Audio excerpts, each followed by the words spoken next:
আব্বাজান তোমার বিয়ে দিবে রে আল্লাহর বান্দি, হয়তো তোমার জন্য একটা সুন্দর খুব ছেলে খুঁজেছে, তোমার জন্য একটা সুন্দর বর দেখেছে, তুমি ইনকার করো, কারণটা কি? কেন তুমি রাজি হও না? ইনকারের কারণটা কি তুমি কি আমাকে একটু জানাবে না? কে বলছেন? নবীজি বেটি ছেলেটাকে জিজ্ঞাসা করছেন। রে আল্লাহর বান্দি, তোমার আব্বাজান তোমার বিয়ে দেবে, তোমার জন্য হয়তো একটা বাড়ি দেখেছে, ছেলে দেখেছে, আর তুমি বলছো আব্বাজি আমি বিয়ে করব না, কারণটা কি? এ আমার ভাইয়েরা, মায়েরা, খালারা শোনেন। এবার ওই বেটি ছেলে নবীকে প্রশ্ন করছেন, আল্লাহর নবী গো, আমার আব্বাজান আমার বিয়ে দিবে, হয়তো আমার জন্য একটা সুন্দর ছেলে দেখেছে, বিয়ের ব্যাপারে আমার কোনো জ্ঞান নাই, বিয়ের ব্যাপারে আমি জানি না, স্বামীর কতটুকু আমার পরে হক রয়েছে আমি জানি না, শ্বশুর বাড়িতে যে আমাকে কেমন ভাবে চলতে হবে, আমার উপরে আমার শাশুড়ির কতটুকু হক রয়েছে, আমার উপরে আমার শ্বশুরের কতটুকু হক রয়েছে, আমি কেমন করে স্বামীর বাড়িতে থাকবো, আমার স্বামীর কতটুকু আমি খেদমত করব যে আমার স্বামী রাজি হয়ে যাবে, এই ব্যাপারে কোনো জ্ঞান নাই নবী গো, এই ব্যাপারে আমি কোনো কথা জানি না, এই ব্যাপারে আমার কিছু ইলম নাই, জানা নাই। আল্লাহ নবী গো, একটু দয়া করে আপনি বলেন তো, ধরেন আমার বিয়ে হয়ে গেল, আমি শ্বশুরের বাড়িতে চলে গেলাম, যে আমার স্বামী হবে, ওই আমার স্বামীর আমার পরে কতটুকু হক রয়েছে নবী গো, আমার স্বামীর কতটুকু আমি হক আদায় করবো যে আমার হক আদায় করা হবে, একটু বলেন তো, আমি শুনবো, তারপরে তখন ভাবা চিন্তা করব যে হ্যাঁ আমি বিয়ে করব কি করব না। কতটি প্রশ্ন করলেন? এ আমার ভাইয়েরা, মায়েরা, নবী আমার কি বলছেন? এরে আল্লাহর বান্দি, তোমার উপরে তোমার স্বামীর অতটুকু হক রয়েছে, তোমার উপরে তোমার স্বামীর অতটুকু হক রয়েছে। এই আল্লাহর বান্দি, যদি তোমার স্বামীর গায়ে ফোঁট হয়ে যায়, তোমার স্বামীর গায়ে যদি ফোঁট হয়ে গেছে, ঘা হয়ে গেছে আল্লাহর বান্দি, আর ঘাটা এমন অবস্থায় পৌঁছেছে, ঘাটা পেকে গেছে, ফুটে গেছে, ঘা দিয়ে পুজ চইছে, রক্ত বহিছে, এই মতো অবস্থাতে তোমার স্বামী যদি তোমাকে বলে বিবি রে তুমি এই রক্তটা সাফ করে দাও রে বিবি, বিবি রে এই পুজটাকে তুমি সাফ করে দাও, এই ঘাটাকে তুমি সাফ করে দাও, কি দিয়া সাফ করে বিবি? পানি দিয়া সাফ করতে হবে না, কাপড় দিয়া সাফ করতে হবে না, তুলা দিয়া সাফ করতে হবে না। নবী আমার বলেছেন, যদি তোমার স্বামী তোমাকে বলে বিবি রে আল্লাহ রাব্বুল আমিন তোমাকে জিভা দিয়েছে, এই জিভা দিয়ে চেটে চেটে চেটে চেটে তুমি ঘাওটাকে সাফ করে দাও। হে আল্লাহর বান্দি, এরকম কত যদি তোমার স্বামী তোমাকে বলে, তুমি ইনকার করতে পাবে না, ইনকার করতে পাবে না, তোমাকে জিভা দিয়ে চেটে চেটে সাফ করতে হবে। এতখানি কাজ যদি তুমি করো, তাও তোমার স্বামীর তুমি হক আদায় করতে পারবে না। নারে তাকবীর। আপনি তাহলে বাড়িতে যে কইয়েন না যে হ্যাঁ আর ঘাটাকে সাফ করে দে রে, মানে নবীজি উদাহরণ দিয়ে বুঝাইছেন যে যদি আপনার স্বামী আপনাকে বলে যে এতখানি কাজ তুমি করো, যে আমার জিভে দিয়ে তোমার জিভে দিয়ে ঘাটাকে সাফ করে দাও, আর মহিলা তুমি যদি সাফ করে দাও, তাও স্বামীর হক আদায় হবে না। খুব এখনকার মা খালার অবস্থা কি জানেন? ওরে সুবহানাল্লাহ, নবী আমার বলেছেন, হে আল্লাহর বান্দিরে, তোমার স্বামী হাট থেকে যখন বাড়ি এলো, তোমার স্বামী মাঠ থেকে যখন বাড়ি এলো, তোমার স্বামী কলেজ থেকে যখন বাড়ি এলো, তোমার স্বামী যখন দোকান থেকে বাড়ি এলো, হাট ঘাট থেকে যখন বাড়ি হলো, বাড়িতে ঢোকার সময় যদি তোমাকে বলে বিবি রে এক গ্লাস তুমি পানি দাও, এক গ্লাস পানি দাও রে বিবি, আমাকে পিপাসা লেগেছে, বিবি রে আমাকে ক্ষুধা লেগেছে, তাড়াতাড়ি করে খেতে দাও, কিংবা বিবি রে আমার বিছানায় তুমি একবার এসো, ঘরের দিকে তুমি এসো, আমার পঞ্জরে তুমি বসো। নবী বলেছেন, মহিলা এমন টাইমে তোমার স্বামী তোমাকে ডাক দিয়েছে, যেই টাইমে তুমি রুটি তৈরি করছো, রুটি বানাইছো, খোলাতে রুটি আছে, রুটিতে তুমি হাত দিয়েছো, রুটিটা এখন উঠিয়ে নিবে, এরকম সময়তে তোমার স্বামী যদি তোমাকে ডাকে, তুমি এই কথা বলতে পাবে না, স্বামী গো 1 মিনিট দাঁড়ান গো স্বামী, 2 মিনিট দাঁড়ান, এই রুটিটা হয়ে যায়, না হলে রুটি পুড়ে যাবে, ছাই হয়ে যাবে। নবী আমার বলেছেন, হে আল্লাহর বান্দিরে, তোমার রুটি জ্বলে যাক, তোমার রুটি পুড়ে যাক, তোমার রুটি ছাই হয়ে যাক, তুমি রুটি ছেড়ে তাড়াতাড়ি করে তোমার স্বামীর পঞ্জরে তুমি চলে যাও। এতখানি তোমার হক রয়েছে তোমার উপরে তোমার স্বামীর। কিন্তু বর্তমান যুগের অবস্থা কি? ইলিম না থাকার কারণে যদি কোনো ভাই খালি স্ত্রীটাকে বলে দেয় এরকম কথা, এমন করে ঘুঁচা মেরা টেঁড়া করে কথা বলবে যে ওর 30 সেকেন্ডে চলে যায় 5 কিলোমিটার দূরে। হো তোমা চোদা কাহেকার, এক গ্লাস পানি গেলা তুমি লিয়া খাইতে পারবে না। খো মিনসা মুখ পোড়া, একটা কাম করেছে তো কত বড় গাছের গোটা ভেঙে দিয়ে এসে লাগছে। হ্যাঁ, সারাদিন ছেলে পিলে লিয়ে আঠানা চেরা লিয়া কাম করছে বাড়িতে, আমার কি খাস্তানা হয় না? আমি কি মানুষ লাই? এই দেখেন শুরু হয়ে গেল। হয়েছে না হয় না ভাই? সুবহানাল্লাহ। কিসের কারণে হয়েছে গেলে? ইলমের কারণে, শিক্ষার কারণে। আজকে আমরা মুসলমান, আমি যে বললাম এখনই হর ধারে আমরা ইলমে পিছিয়ে আছি। আর একটা হাদিস শোনেন, আল্লাহর নবী সাল্লাল্লাহু আলাইহি সাল্লাম একদিন নামাজ পড়ছেন। আল্লাহ রাসূল সাল্লাল্লাহু আলাইহি সাল্লাম একদিন মসজিদে বসে আছেন, আর একটা সাহাবী নামাজ পড়ছেন। সাহাবীটা দেহাতে বাড়ি। আর আরবি, আরবি কাকে বলা হয়? দেহাতে যারা বসবাস করছেন, যেমন দেহাতে আমরা বসবাস করছি। নবীজি বসে আছেন, ভালো করে শুনবেন। আর ওই সাহাবীটা এসে নামাজ পড়লেন। নামাজ পড়ে আল্লাহ রাসূলের যে মসজিদের এক কোণাতে বসে আছেন, যে নবীকে সালাম দিলেন, আসসালামু আলাইকুম ইয়া রাসূলুল্লাহ। নবীজি সালামের জবাব দিয়ে দিলেন। সালামের জবাব দেওয়ার পর কোনো আর কথা নাই। নবীজি সে সাহাবীকে এবার কি বলছেন জানেন? ইরজে ফাসাল্লে ফাইন্না কালাম তো সাল্লে। হে আমার সাহাবী রে, তুমি নামাজ পড়ো রে বাবা, তুমি নামাজ পড়নি। ভালো করে শুনবেন হাদিসটা। আপনারা বলেন, ওই সাহাবী নামাজের পরে সালাম দিলেন না নামাজের আগে?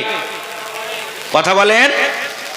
নামাজ পড়ে সালাম দিলে না নামাজ এখানে পড়েনি আগে সালামটা দিলে?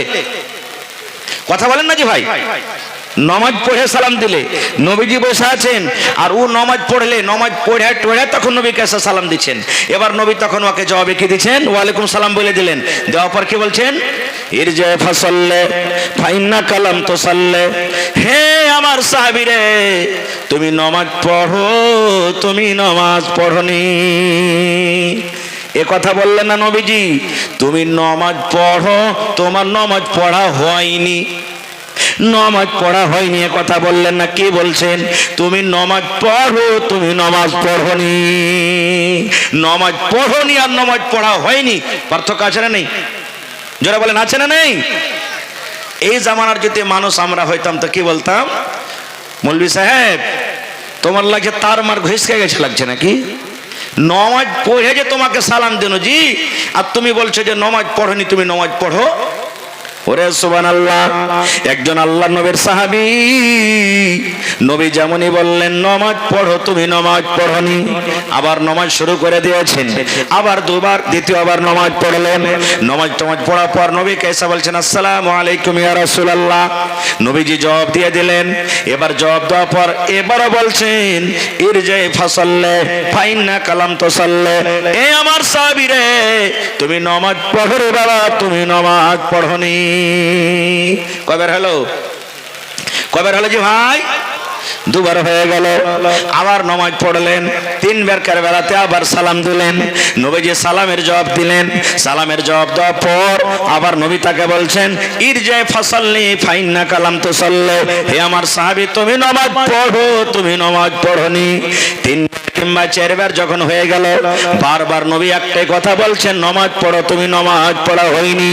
এবার সে সাহাবী বলছেন, ইয়া রাসূলুল্লাহ আল্লিমনি।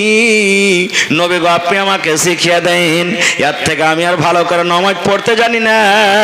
কেমন করে রুকু করতে হবে এর থেকে আমি আর ভালো করে রুকু করতে পারবো না, এর থেকে ভালো করে সাজদা করতে পারবো না, এর থেকে ভালো আমি কিয়াম করতে পারবো না, এর থেকে ভালো আমি তাশাহুদ করতে পারবো না। আল্লাহর নবী গো, বারবার যদি আপনি আমাকে ঘুরিয়ে বলেন নামাজ পড়ো, নামাজ পড়ো, নামাজ পড়নি, আমি এর থেকে ভালো করে জানি না, এর থেকে ভালো করে আর নামাজ পড়তে পারবো না। দয়ার নবী গো, দয়া করে আপনি আমাকে নামাজ শিখিয়ে দেন। তিন চারবার বেলাতে যখন বলছেন নামাজ শিখিয়ে দেন, তখন নবীজি উজু থেকে নিয়ে সালাম পর্যন্ত কেমন করে উজু করতে হবে আর নামাজ পড়তে হবে নবীজি দেখিয়ে দিলেন, শিখিয়ে দিলেন। ওদিকে যাব না, সময় কম, আল্লাহ বাচ্চারা খাবার কোনো দিন। তবে আমার বলার উদ্দেশ্য, আজকে যত এখানে বসে আছেন, জীবনে মেলায় মানুষ আমরা নামাজ পড়ি, কেউ 5 ওয়াক্ত নামাজ পড়ে, পড়ে না এরা হলো অরিজিনাল নামাজি। কেউ 8 দিনে একদিন পড়ে মানে জুমার নামাজ পড়ে, কেউ 360 দিনে একদিন পড়ে মানে ঈদ বকরিদের নামাজ পড়ে। কোন ভাই খাটকি নামাজি মানে খাট যেদিন হয়ে যাবে অর্থাৎ গ্রামে মাইয়া ছেড়ে গেলে নামাজ পড়ে। জোরে বলেন পড়ে না। এই মুসলমান রে, যে আপনি নামাজ পড়েন না কেন, আপনি 5 ওয়াক্ত নামাজ পড়েন, জানাজার নামাজ পড়েন, তাহাজ্জুদের নামাজ পড়েন, সুন্নাত নামাজ পড়েন, সালাতুল জোহা পড়েন, যে কোনো নামাজ পড়েন না কেন, নবীর তারিকা মতো যদি আপনার নামাজ না হয় রে বন্ধু, তাইলে জীবনে কোনোদিন আপনি নামাজ পড়েননি, আপনার নামাজ বেকার হয়ে গেছে, জীবনে আপনার ইবাদত হয়নি। হাদিসটাকে সামনে রেখে যতই নামাজ পড়েন, যদি নবীর তারিকা মতন যদি নামাজ না হয়, আপনার একদিনও নামাজ পড়া হয়নি। তাহলে ইলমের দরকার হলো না? জোরে বলেন হলো না? সুবহানাল্লাহ। আর একটু আগে চলেন। আল্লাহ রাসূল সাল্লাল্লাহু আলাইহি সাল্লামের জামানাতে নবীজি একদিন বসে আছেন, আর নবীর স্ত্রী মা আয়েশা রাদিয়াল্লাহু তাআলা আনহা নবীর পাঞ্জরে আছেন। আর ইহুদির একটা জামাত, ইহুদির দল, দুনিয়াতে সব থেকে মুসলমানের বড় দুশমন হলো ইহুদি। নবীকে সালাম দিচ্ছেন। আজকে আমি স্টেজে সালাম দিলাম, আসসালামু আলাইকুম, সালাম দিচ্ছেন না তিনি? এর মানে কি? আল্লাহর রহমত, আল্লাহর সালামতি আপনার পরে নাজিল হোক, এটার মানে হলো কত সুন্দর দোয়া। এবার ওই ইহুদির জামাত নবীকে কেমন করে সালাম দিচ্ছেন দেখেন। আসসালামু আলাইকুম না বলে বলছেন আসসালামু আলাইকুম। কি বলছেন? আসসালামু আলাইকুম। আসসালামু আলাইকুম বললেন না, আসসালামু আলাইকুম। আসসালামু আলাইকুম মানে হলো হে নবী তোমার পরে মওত আসুক, তুমি মরে যাও, হালাক হয়ে যাও। আসসালামু আলাইকুম, হে নবী তোমার পরে মওত আসুক। বদদুয়া হলো না? জোরে বলেন হলো না? এবার মা আয়েশা রাদিয়াল্লাহু তাআলা আনহা দেখেন, দুনিয়াতে যে কোনো পুরুষ হোক, ওর যদি স্ত্রীর সামনে যদি দোসরা কোনো মানুষ বুরাই করে, গাল দেয়, স্ত্রী সহ্য করতে পারবে না খুব। এবার মা আয়েশা যখন ওরে আল্লাহ জেনে নিলেন আমার নবীকে এই বেঈমানেরা ইহুদিরা গাল দিয়ে দিলে, বদদুয়া দিয়ে দিলে, সালামের জায়গাতে আসসালামু আলাইকুম না বলে আসসালামু আলাইকুম বলে দিয়েছি। এবার মা আয়েশা বলছেন ওয়া আলাইকুম আসসালাম ওয়াল লাআনা, হে ইহুদিরা রে, আমার নবীর জন্য তোরা বদদুয়া করলি, আমার নবী কেন মরবে? তোরা মর, তোর উপরে আল্লাহর গজব হোক, তোর উপরে আল্লাহর লানাত হোক। আমার নবী তোদেরকে কোনো গালি দেয়নি রে, আমার নবী তোদেরকে কোনো কষ্ট দেয়নি, আমার নবী তোদেরকে কোনো ভাষাতে কোনো কথা বলেনি, তবে আমার নবীকে ভালো কথা না দিয়ে তোরা কেন বদদুয়া দিলি? হে বেঈমানেরা শোন, হে ইহুদিদের দলেরা শোন, তোর পরে মওত আসুক, তোরা হালাক বরবাদ হয়ে যা। হাদিসে মেলায় কথা আছে, আমি অধিকার যাব না। বলার উদ্দেশ্য মেন পয়েন্ট হলো মহিলারাও পড়ালেখা ছিলেন জামানাতে, তার লাগে তো ভুলটা ধরলে পারলে যে ভাই, জোরে বলেন পারলে না? এই টাইমে যদি মা আয়েশা পড়ালেখা না হইতেন, তাহলে যে নবী কিরকম ভাবে ভাষাতে গালি দিয়ে দিলে ভুল ধরতে পারতো। আজকে আপনারা আমরা কোথায় আছি, যে ভাইয়েরা বলেন বেটি ছেলেকে পড়িয়ে লেখছে, কি করবি? হ্যাঁ, ইয়াকে পড়িয়ে ফের কোন মাস্টার আর ইঞ্জিনিয়ার প্রফেসর করবি? ইয়ারা তো পরের বাড়িতে চলে যাবে, যে ছাই তুলবে, ঘোঁটা কোড়াইবে, ভাত রানবে, রুটি করবে, এই করবে ওই করবে, বেটি ছেলেকে ফের পড়িয়ে লেখছে, কি করবি? এটা ভুল। আর একটা হাদিস আপনাদের সামনে তুলে ধরি। যতটি লোক আমরা এখানে আজকে বসে আছি, আমি যদি প্রশ্ন করে দিই, আরে আল্লাহর বান্দা, বাড়িতে তোমার স্ত্রী আছে, তোমার ওপরে তোমার স্ত্রীর কতটুকু হক আছে যে তুমি স্ত্রীর হক আদায় করতে পারবে বলো তো? এটা নয় আমি বেটা ছেলে হয়ে গেলাম তো গাছের গোটা হয়ে গেলাম, আমি একটা বেটা ছেলে হয়ে গেলাম তা আমার পরে সব জিম্মেদারি শেষ, যা করবে মায়লোকই করবে, মায়লোকটা হলো গরু ভৈষ ছাগল জানোয়ার, এটাই আমরা মনে করি। না রে বন্ধু না, আল্লাহ নবীর জামানায়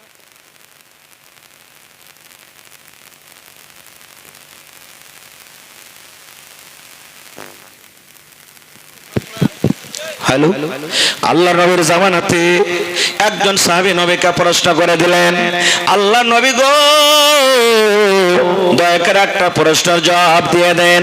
হে আল্লাহর নবী, আমরা এই কথা জানতে পারলাম যে একটা পুরুষের নিজের স্ত্রীর পরে কতটুকু হক আমরা জানতে পারলাম, কিন্তু নবী গো, একটা মেয়ে লোক, একটা বেটি ছেলে, একটা নারী, একটা মহিলার নিজের স্বামীর ওপরে কতটুকু হক রয়েছে, একটা মহিলার কতটুকু হক রয়েছে, দয়া করে নবী যোগ আপনি বলে দেন। বলছেন ইয়া রাসূলুল্লাহ, একটা বেটি ছেলের নিজের স্বামীর ওপরে কতটুকু হক রয়েছে। নবী আমার কি বললেন দেখেন, হে আল্লাহর বান্দারে, একটা বেটি ছেলের নিজের স্বামীর ওপরে 4খানা হক রয়েছে। কত হক? 4খানা হক রয়েছে। এক নম্বরে নবী বলেছেন, আনতুতিমা হাইজা তাইমতা, তুমি যখন খাবে তোমার বিবিকে তুমি খাওয়াবে। আর ওয়া তাকসু হাইজাক্তা সাইতা, তুমি যখন পিনবে তোমার স্ত্রীকে পিন্দাবে। ওয়ালা তাজরাবিল ওয়াজহা, রাগ করে স্ত্রীর গালখানে তুমি মারিও না, চেহারাতে মারিও না। এবং বিবির ওপরে যদি 4 নম্বরে কোনো রাগ হয়ে যায়, গোসা হয়ে যায়, রাগের কারণে তোমার স্ত্রীকে বাড়ি থেকে ধাক্কা দিয়ে তুমি বের করে দিও না। 1 নম্বর, তুমি যা খাবে তোমার বিবিকে খাওয়াও। ফের এটা মনে করিয়েন না যারা বিড়ি খেয়েছেন ভোরবেলাতে 1 মুঠা বিড়ি 1 মুঠা সালহে কিনে দিয়ে দিয়েন না ফের ওকে। হ্যাঁ, যারে মৌলানা ওয়াজ করেছে তুই যা খাবি স্ত্রীকে খাওয়া, তো আমি খাজি তুই খাবি না? না। 2 নম্বরে রাসূল বলেছেন, তুমি যা পিনবে তোমার বিবিকে পিন্ধাও। মানে যখন তুমি পিনবে, এর মানে আপনি ফুল শার্ট পাচ্ছেন তো ওকে ফুল শার্ট সিলে দেবে না, হয় কি না? ওর যেটা পোশাক ওকে দিতে হবে। আমি খুব তাড়া ঘোড়া করে শুধু হাদিসটা আপনার সামনে বলছি। 3 নম্বরে রাসূল বলেছেন, বিবিকে যদি মারার দরকার হয় তাহলে ওর গালে মারিও না। কত ভাই এমন আছে মারতে মারতে মারতে বিবিকে যদি কোনো উল্টা পাল্টা একটু হয়ে যায়, বাড়ি থেকে চুলের ঝুঁটি ধরে মারতে মারতে দুয়ার থেকে বের করে দিবে আর বলবে তুই আয় খালি বাড়িতে। ওর মা বহিন বংশ খানদানকে টাইনে গেল দিবে আর বলবে তুই বাড়িতে সন্দেহ যদি তোকে ছাও ছাও করে পিস পিস করে কাটবো আর কেটে বোরাতে ভর্তি করে লোদ দিতে ভাসাবো। কেনে কবি বলছেন, শোনো রে পুরুষ জাতি করিয়া ধ্যান, তোমাদের বিবি যদি হয় না ফরমান, প্রথমে তো নানা মতে বুঝাবে তারে, তারপরে বিছানাতে দিবে জুদা করে। এই 2 পর যদি ঠিক নাই হয়, আদবের মারে তারে কিছু মারা যায়। কবি বলছেন, শোনো রে পুরুষ জাতি করিয়া ধ্যান, হে পুরুষের দলেরা তোমরা শোনো, তোমাদের নারীরা যদি ভুল করে, তোমার খেলাপ যদি চলে, আল্লাহর নবী বলেছেন সুন্দর করে তাকে তুমি বুঝাও। কেন তুমি আমার উল্টা পাল্টা কাজ করো? কেন তুমি আমার কথা মানো না? কেন তুমি আমার কথা শোনো না? বাস 1 মিনিটে শেষ করে দিছি। হ্যাঁ, ওটা এলান হয়ে গেছে। হ্যাঁ, তো আল্লাহ রাসূল সাল্লাল্লাহু আলাইহি ওয়াসাল্লাম বলেছেন, হে পুরুষেরা তোমরা শোনো, যখন তোমার বিবি রাতের বেলাতে বিছানা আসবে, সুন্দর করে তাকে তুমি ভালো করে বুঝাও, আমি তোমার স্বামী, তুমি হলে আমার বিবি, আমার কথা কেন মানো না? বাড়ির লোক কি বলবে, গ্রামের লোক কি বলবে? এরে দেখ দেখ তোর স্ত্রী তোর কথা মানে না। আল্লাহ নবী বলেছেন, যদি তোমার বিবি বুঝক্কর ঘরের হয়, জ্ঞানী যদি সলেহা আবেদা পড়ালেখা হয়, ও নিজের ভুলটাকে অ্যাকসেপ্ট করে নিবে, মেনে নেবে। আর রাসূল বলেছেন, যদি বুঝার পর না বুঝে রাতের বেলাতে যখন তোমার বিছানে ঘুমাইতে আসবে, ওকে ধাক্কা দিয়ে বিছান থেকে আলাদা করে দাও। তোমার মতো বিবিকে আমি বিছানে নিব না, তোমার মতো এই স্ত্রীর আমার বিছানে জায়গা নাই। তুমি যখন আমার কথা মানবে না, তুমি যখন আমার কথা মতো চলবে না, তুমি না মতো বিছানে ঘুমাও, সব পড়ে তুমি ঘুমাও, চাটা পড়ে তুমি ঘুমাও। নবী বলেছেন, যখন বড় বড় মশাতে তাকে ফড়বে, যখন নামতে কষ্ট পাবে, যদি জ্ঞানী ঘরের মহিলা হয়, নিজের ভুলটাকে যদি জানতে পারে, স্বামীর পা ধরে বলবে, স্বামী গো মাফ করে দেন গো, আমাকে মাফ করে দেন, আমার দ্বারাতে ভুল হয়েছে, আমার দ্বারাতে ভুল হয়ে গেছে, আল্লাহর রাস্তে আপনি আমাকে মাফ করে দেন। এবার রাসূল বলছেন, বুঝিয়াও না বুঝে তারে বুঝাই কে? কবি বলছেন, বুঝিয়াও না বুঝে তারে বুঝাই কে? আর না বুঝিয়া হু করে তাকে ভূতে ধরেছে। এরকম কত মা খালা আছে, যতই বুঝাইবেন ও বুঝবে না, ওকে ভূতি ধরেছে, তখন আদবের মায়ের মারতে হবে তাকে।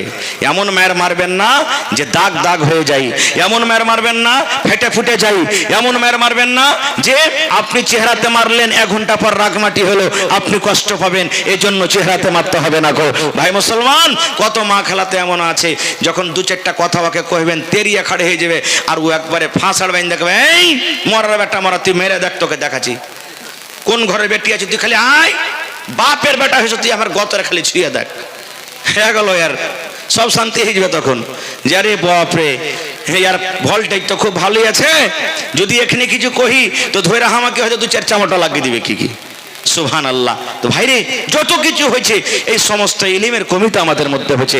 ভাই আমার সময় একবারে 12:30টা পর্যন্ত। আমার ভাই আব্দুল গফফার সাহেব সালফি বানারস থেকে হাজির হয়ে গেছেন কত কষ্ট করে। আপনার মধ্যে একবারে 15 থেকে 20 মিনিটের মধ্যে স্টেজে হাজির হয়ে যাবেন।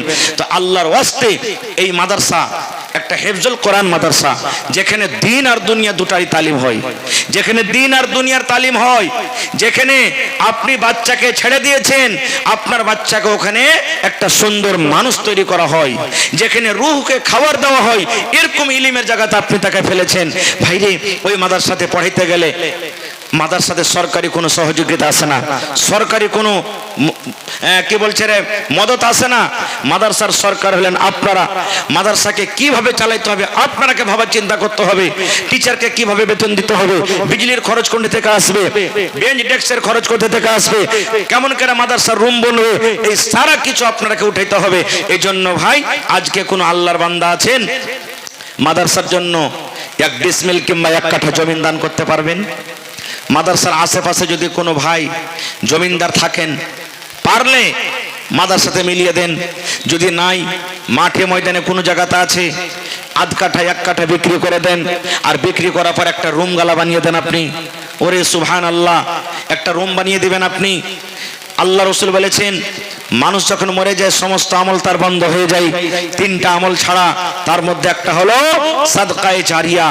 আপনি দুনিয়া থেকে চলে যাবেন, মাদ্রাসাতে ইট দিলেন, মাদ্রাসাতে গিরটি দিলেন, মাদ্রাসাতে বালু দিলেন, মাদ্রাসাতে ছড় দিলেন, এই সমস্ত জিনিস আপনি মাদ্রাসাতে দান করলেন, আপনি দুনিয়া থেকে চলে যাবেন। অনলাইন যেমন আপনার টাকা মোবাইলে ঢুকে, অনলাইন সবকিছু যেমন আপনি কাজ করেন, এই মতো অনলাইন আপনার কবরে নাকি ঢুকতে থাকবে, ঢুকতে থাকবে, কোনোদিন বন্ধ হবে না।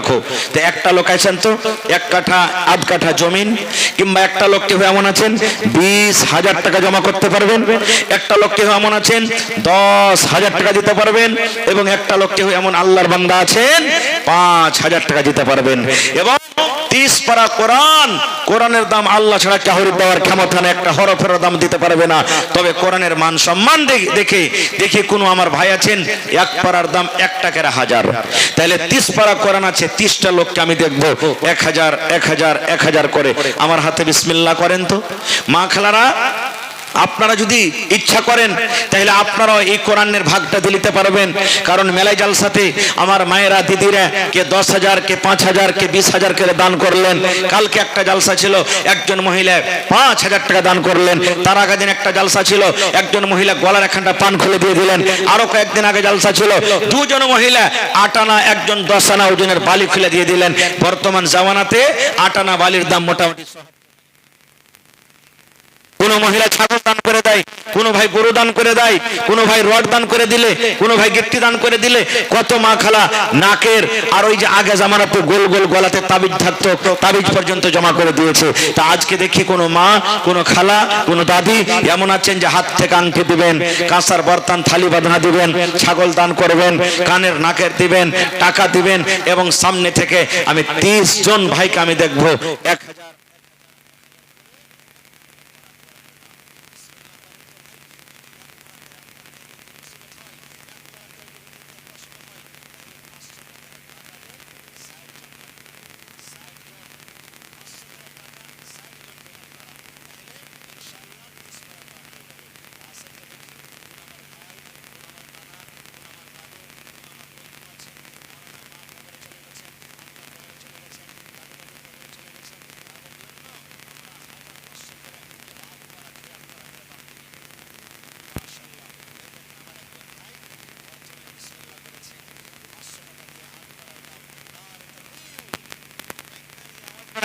1000।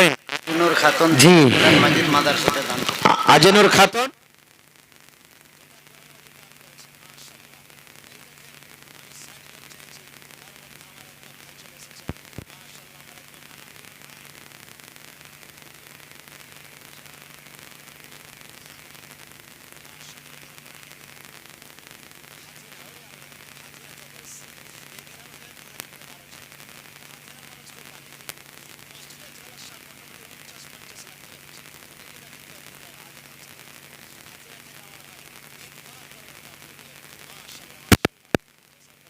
খায়রান জাযা। কি নাম ভাই? মাশাআল্লাহ। হ্যাঁ, আব্দুল জলিল গঠপুর থেকে, গঠপুর মানুষ মাশাআল্লাহ, ওখানকার মানুষ খুব জানি। তাহলে 4 পারা হয়ে গেল ভাই, 30 পারাতে 4 পারা পেয়েছি, আর মাত্র 26 পারা ইনশাআল্লাহ পুরা হবে। মাশাআল্লাহ, জাযাকাল্লাহ। এ রব্বুল আলামিন, তোমার বান্দাকে দেখো, হাতিনে থেকে আমার একজন ভাই 3 পারা কোরআনের জাম দিয়ে দিলেন 3000, আর আমার দুটো ভাই 500 500 করে দিয়ে দিলেন। আল্লাহ জি, তারাকে তুমি ভালোবাসো, মনের আশাকে আল্লাহ পুরা করো, রোজ রোজগারে আল্লাহ বরকত দাও, কামাই ধামাইতে আল্লাহ বরকত দাও, দুনিয়ার ভেজাল, দুনিয়ার ফিতনা থেকে আল্লাহ বাঁচিয়ে রাখো। আমিন সুম্মা আমিন। এটাকে দিলে 2500 টাকা কামরুল হকের স্ত্রী বহির আমার 2500 টাকা দিয়েছেন। মাশাআল্লাহ, 2.5 পারা কোরআনের দাম। বহিনজি, আর যদি পারেন তো আর 500 টাকা দিয়ে 3 পারা কোরআনের দাম পুরিয়ে দিবেন আপনি ইনশাআল্লাহ। যদি এখানে থাকেন ভাই, যার পকেটে টাকা নাই, এখানে অনলাইনের ব্যবস্থা আছে, মোবাইলেও আপনারা টাকাটা দিতে পারেন। মাশাআল্লাহ, জাযাকাল্লাহ। আল্লাহ আমার বহিন কামরুলের স্ত্রী 2.5 পারার দাম দিয়ে দিলেন, 2.5 লক্ষ টাকা মনে করে তুমি কবুল করে নাও, মনের আশাকে আল্লাহ পুরা করো, রোজ রোজগারে আল্লাহ বরকত দাও। আমিন আমিন আমিন। সাইফুল হকের বেটি মারা গেছে, আহা হা, সাইফুল হকের বেটি মারা গেছে, এখানটা সজনি আর 2,500 আছে যে, ওইটা গলত হয়ে গেছে। আচ্ছা 2000 টাকা। সুবহানাল্লাহ। আল্লাহ, বেটি কত আদরের জিনিস, কত ময়ের জিনিস। নবী আমার বলেছেন, যার বেটি আল্লাহ রাব্বুল আলামিন যাকে 2টা বেটি দিয়ে আজমাইশ করেছেন, ওই বেটিকে যদি লালন পালন করে, মন মতন শক্তি হিসাবে পর্যায়ে লাগিয়ে ভালো ঘর ভালো বাড়ি হয়ে যদি বুঝে দিতে পারে, নবী বলেছেন এই 2টা লোক যেমন পাশাপাশি আছে রে, আমি নবী আর ওই বেটির বাবা জান্নাতে পাশাপাশি হয়ে থাকবো। আল্লাহ, বেটি দুনিয়াতে নাই, কবরে চলে গেছেন, বেটের কবরে তুমি জান্নাতের বিছানা দিয়ে দাও। মাশাআল্লাহ, আপনি দিলেন? আহা, একজন দিলেন 500, আর কতটি আছে? 15,000 আছেন। মাশাআল্লাহ, মুখ্যজির হাজি সাহেব নাকি? আহা, মুখ্যজি হতো নাকি? মাশাআল্লাহ, দেখেন কত ইজ্জত মান তাশা ওয়া তুযিল্লু মান তাশা। ইজ্জত আল্লাহ সবাইকে দেয় না, আল্লাহ যাকে চাহে ইজ্জত দেয়, আর আল্লাহ যাকে চাহে জিল্লত দেয়। তা আমার মুখিয়াজি, আগেকার সাবেক মুখিয়াজি প্লাস বর্তমান হাজি সাহেব 15,000 টাকা দিয়েছেন। নারে তাকবীর, আল্লাহু আকবার। মাশাআল্লাহ। তো মুখিয়াজির কাছে আমি আর বেশি চাহাবো না, হাজি সাহেবের কাছে যদি পারেন তার 5,000 টাকা আপনি দিয়ে দিয়েন, 20,000 টাকা। জি জি, দ্বিতীয় সে ইনশাআল্লাহ দিয়ে দিবেন। হ্যাঁ, এখন না হলে পরে দিয়ে দিবেন ইনশাআল্লাহ। মাশাআল্লাহ, জাযাকাল্লাহ। রব্বানা যালামনা আনফুসানা ওয়া ইল্লাম তাগফির লানা ওয়া তারহামনা লানাকুনান্না মিনাল খাসিরিন। রব্বানা আতিনা ফিদ দুনিয়া হাসানা ওয়া ফিল আখিরাতি হাসানাতাও ওয়া কিনা আযাবান নার। হে আল্লাহ, আমার হাজী সাহেব 15,000 টাকা জমা করে দিলেন, 15 লক্ষ টাকা মনে করে তুমি কবুল করে নাও, মনের আশা আল্লাহ পুরা করো, রোজি রোজগারে আল্লাহ বরকত দাও, কামাই ধামাইতে আল্লাহ বরকত দাও। এই আল্লাহ, যতদিন দুনিয়াতে বাঁচবেন ইমানের হালাতে রাখো, বিছানে ফেলে তুমি রাখিও না। আল্লাহ জি, মা বাপ দাদা দাদি নানা নানি শ্বশুর শাশুড়ি সব মনে হয় কবরে চলে গেছি। আল্লাহ, দুনিয়ার খবর পাওয়া যায়, কবরের খবর পাওয়া যায় না। ওই মুমিন মুমিনা যারা কবরে চলে গেছেন, তাদের কবরে জান্নাতের বিছানা দিয়ে দাও। আল্লাহ জি, তাদেরকে কবরকে তুমি নূর দিয়ে আমার করে দাও। রব্বানা তাকাব্বাল মিন্না ইন্নাকা আনতাস সামিউল আলিম। আর এক ভাই আমার 500 টাকা দান, এই দান কবুল করো তুমি, সুবহান, পূরণ করো আল্লাহ তার মনের আরমান। আমিন আমিন আমিন সুম্মা আমিন। কে? নেফারুলের স্ত্রী 50 টাকার এখানটা সজনে। সুবহানাল্লাহ। আল্লাহ, এই কথা সিয়াইতে কত কষ্ট হয়েছিল। আরো একজন আল্লাহ জি 100 টাকা জমা করে গেল। আরো একজন ভাই আমার নাম বলিল না, নাম তার কোনো মতে জানা গেল না, পরিমাণ 500 টাকা দিয়া গেল দান। এই দান কবুল করো তুমি, সুবহান, পূর্ণ করো আল্লাহ তার মনের আরমান। ও গো আল্লাহ দয়াময়, তুমি গো রব্বানা, এ দানিকে আল্লাহ তুমি বিপদে ফেলো না। আপনারা এটা মনে করিয়েন না যে মৌলানা 500 থেকে তো কমে চাহিনি, তো 500 টাকা তো দিতে পারবো না, হয়তো 100 250 10 20 টাকা করে দিব, তো মৌলানা তো গেলে চাহিনি। ভাই একটা আবদার রেখেছি, কিন্তু আপনি যদি 10 টাকা এখানটা ইটের দাম দিতে পারেন তো ওখানটা দিয়ে দেন। কিতনি ছোটি হোনে কি উসে হলকি না জান, कितनी छोटी होने की उसे हल्की ना जान, रब की बख्शिश के लिए कोई बहाना चाहिए। আল্লাহ কখন কোন আমলে কাকে মাফ করে দিবে খুশি হয়ে যাবেন, আল্লাহ ছাড়া কেউ জানে না। এই লাগা ভাই আমার শেখ আব্দুল গফফার সাহেবকে আপনারা শুনতে চাইছেন, এই জন্য আপনারা 10 থেকে 15 মিনিটের মধ্যে 10 20 100 200 যার পকেটে যেটা আছে দিয়েছেন তাও, না দিয়েছেন তাও, মোহাব্বত ভালোবাসা দেখে একটু স্টেজ আপনারা হাজির করে দেন। আর একবার সামনে চাদর ঘুরিয়ে দেন, আমার ভাইয়েরকে চাদর দিয়ে দেন একটা সুন্দর করে, চাদরে চাদরে আমার ভাই দিবে। কত ভাই হয়তো আসতে কষ্ট, আর মা খেলাকে পেন্ডালে তো চাদর দিয়ে দেন। মাশাআল্লাহ, আল্লাহ একজন আমার ভাই 100 টাকা, আরো একজন ভাই আমার 100 টাকা দিয়ে গেল। আল্লাহ তারকে দানকে তুমি কবুল করে নাও, মনের আশাকে আল্লাহ পুরো করো। আরো এক ছোট ভাই 50 টাকা দান, এই দান কবুল করো তুমি, সুবহান পূরণ করো আল্লাহ তার মনের আরমান। ও গো আল্লাহ দয়াময়, তুমি গো রব্বানা মাফ করে দাও আল্লাহ জীবনের গুনাহ। মাশাআল্লাহ, ওই দেখেন আসতে শুরু হয়ে গেছে। একজন ভাই আমার 50 টাকা, মাশাআল্লাহ, আরো একজন ভাই আমার 50 টাকা দিয়ে গেল। আল্লাহ তারকে দানকে তুমি কবুল করে নাও। আসেন, লাইন লেগে যান ভাই, চট করে আসেন। হয়নি, হবে না, হতে পারে না, আমার নবীর সাথে কারো তুলনা। মাশাআল্লাহ, আমার জনাব নেফারুল সামেতি সাহেব রাতনি 12,500 টাকা, আর 2,500 হলে যে 15,000 টাকা হয়তো চলে গেছে নাকি? আহা হা। তারপরে ডাক্তার মাহবুব আলম বিন আব্দুর রহমান রাত্রি 11,000 টাকা, মাশাআল্লাহ। তারপরে জনাব আনোয়ারুল হক বিন তাহির হোসেন রাতনি 7,100 টাকা। তারপরে আশিক বিন মনসুর আলম রোনিয়া থেকে 9,000 টাকা। আশরাফ মিস্ত্রি 5100 টাকা। জনাব আকবর মিস্ত্রি ঘোড়া ও গেঠোরা 5,000 টাকা। জনাব মিজানুল হক খাসিন মাদ্রাসা হাজা 6100 টাকা। জনাব আনোয়ারুল হক বিন মতিউর রহমান রত্নি 5,000 টাকা। জনাব মুজাহিদ আলম বিন মোহসিন রত্নি 500 টাকা। টোটালে 61,300 টাকা। নারে তাকবীর, মাশাআল্লাহ, জাযাকাল্লাহ, হায়াকাল্লাহ, বারাকাল্লাহ। ও রব্বুল আলামিন, তোমার বান্দারাকে দেখো, তোমার কোরআনের জন্য মন খোলা খোলা দান করেছেন। আল্লাহ জি, তুমি কোরআনে বলেছো ইন্নাহু আলিমুম বিযাতিস সুদূর, মানুষের অন্তরের কথা, সিনার কথা তুমি জানো। যে নিয়তে আমার ভাইরা নানারা